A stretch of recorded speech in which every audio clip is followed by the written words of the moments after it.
Going on, everybody? Today I want to cover 5 cards in under 5 minutes that I will be picking up this weekend from Murders of Karlov Manor, specifically for Commander. Now there's a ton of great cards in the set, in the Commander set, but we're just focusing on the main set and just 5 that I think that I'm definitely picking up. Side note, I will be at MagicCon Chicago, so if I see you there, say hi. First up is Ansrag the Quake Mole, 2 generic, a red and a green for an 8/4 legendary creature mole god. Whenever Ansrag the Quake Mole becomes blocked, untap each creature you control. After this combat phase, there's an additional combat phase. 3 generic, 2 red, 2 green, and Ansrag must be blocked each combat this turn if able. This is an incredibly push card. That stat line is pretty ridiculous for 4 mana. Anything that you can do to give him indestructible or make more combats is just going to make this card better. Take a look at Aggravated Assault and Bear Umbra. Personally, I may be putting this in my Karlak deck and even changing up my partner entirely to be able to fit this in. So I'm pretty excited about this one. Next up is Doppelgang. Triple X, a green and a blue for a sorcery. For each of X target permanents, create X tokens that are copies of that permanent. So it is baseline, it's 5, and you make 1 copy. And then this just ramps from there. If you're paying X equals 2, 8 total mana, you're making 4 tokens. Now, you can do this to close out a game when you have a ton of mana at the end, right? Make a bunch of copies of things that your opponents have running around or that you have on the board. But one thing to take a look at is maybe Biovisionary for a win con in itself. Biovisionary reads, at the beginning of the end step, if you control 4 or more creatures named Biovisionary, you win the game.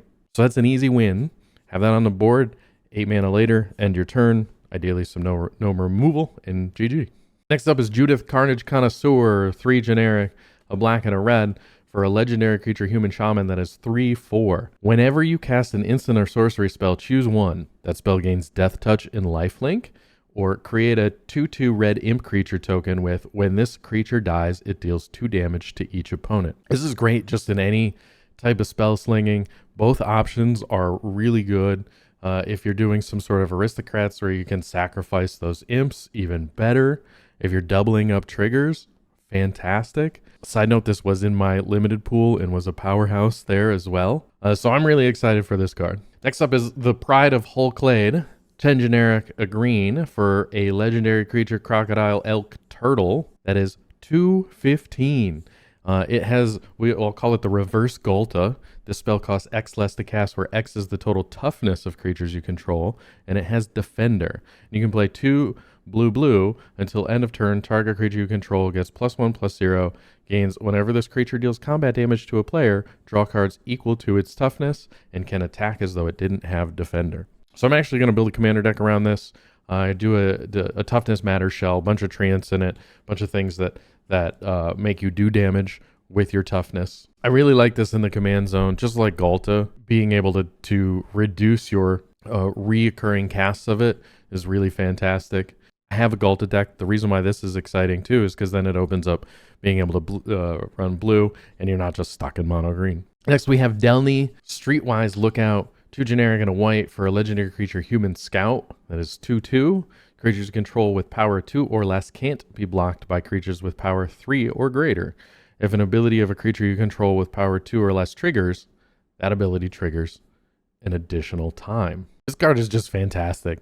Using that unblockable with power 2 or less to get your low power creatures to sneak through. There are so many low power creatures with good triggers on them that become even better when you trigger them multiple times. So putting them in some sort of flicker shell is going to be really, really fantastic. I think this is going to be a great card for a lot of people. Okay, bonus set of cards. There are 4 cards in Murders of Karlov Manor that when you sack an artifact, create a 1/1 counter and add it to that creature. There's so many strategies out there that are sacking clues, food, treasures. All of these make these low power cards potentially really, really great. I am going to definitely be putting something, probably Crime Novelist, in my Rocco Street Chef deck. So I'm looking forward to that. And then I would be remiss if I didn't quickly just talk about the Surveil lands. These lands aren't great, right? But in a 1, 2, maybe 3 color deck, these are a great second option for fetchable lands. These are probably a great second option right behind Shocks. They're going to be fairly cheap, and the Surveil